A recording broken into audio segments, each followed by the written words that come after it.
एक छोटे से गांव में राहुल नाम का लड़का रहता था।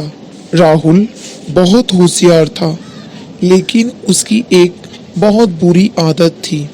वह हर काम को टालता रहता। पढ़ाई हो, घर का काम हो या फिर किसी से किया गया वादा, वह हमेशा एक ही बात कहता, अभी नहीं, बाद में कर लूंगा। राहुल के माता पिता और उसके गुरु उसे हमेशा समझाते रहते कि समय बहुत कीमती होता है, पर राहुल उनकी बातों को हल्के में लेता था।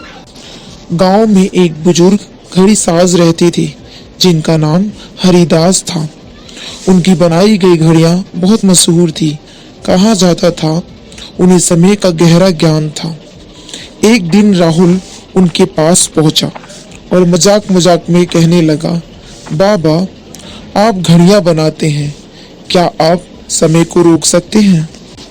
हरिदास मुस्कुराए और बोले, समय को रोका नहीं जा सकता बेटा, लेकिन हाँ, उसकी कीमत जरूर समझाई जा सकती है। उन्होंने राहुल को एक छोटी घड़ी दी और कहा, इसे अपने पास रखो। जब भी तुम कोई काम टालोगे, यह घड़ी रुक जाएगी। राहुल को यह बात बहुत अजीब लगी, लेकिन उसने घड़ी रख ली। अगले दिन ही उसने अपनी पढ़ाई टाल दी। फिर सच में वो घड़ी की सुई रुक गई। राहुल घबरा गया। राहुल तुरंत अपनी पढ़ाई शुरू कर दी और घड़ी की सुई फिर चलने लगी। धीरे धीरे राहुल ने ध्यान देना शुरू किया। जब वह समय पर काम करता, वह घड़ी चलती रहती, लेकिन जब वह आलस करता या टाल मटोल करता, वह घड़ी रुक जाती। कुछ दिनों में उसने महसूस किया कि घड़ी के साथ साथ उसके अवसर भी रुक रहे हैं। परीक्षा में देर करने से अंक कम आए और दोस्तों से देर से मिलने में रिश्तों में दूरी आने लगी।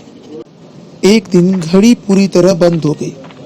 राहुल घबराकर हरिदास बाबा के पास गया और बोला, बाबा, मेरी घड़ी अब नहीं चल रही। हरिदास गंभीर स्वर में बोले, क्योंकि तुमने समय को बहुत ज्यादा गवा दिया है। यह घड़ी तुम्हारे जीवन का प्रतीक है। यह सुनकर राहुल की आंखों में आंसू आ गए और उसे पहली बार यह एहसास हुआ कि अब समय को वापस नहीं पाया जा सकता। इसलिए उसने अपने मन ही मन यह प्रण लिया कि अब वह हर काम समय पर करेगा। अगले दिन से राहुल ने अपनी आदतें बदल ली। वह सुबह जल्दी उठने लगा, पढ़ाई करने लगा और जिम्मेदार बन गया। कुछ समय बाद वह घड़ी फिर से चलने लगी। यह देखकर राहुल बहुत खुश हुआ। सालों बाद राहुल एक सफल व्यक्ति बना। उसने हरिदास बाबा को धन्यवाद किया और कहा, बाबा, आपने मुझे समय की कीमत सिखा दी। हरिदास बाबा मुस्कुराए और बोले, नहीं बेटा, यह तुमने खुद सीखी है। इस कहानी से हमें ये सीख मिलती है कि समय सबसे कीमती धन है। जो समय की कदर करता है, वही सफलता को पाता है।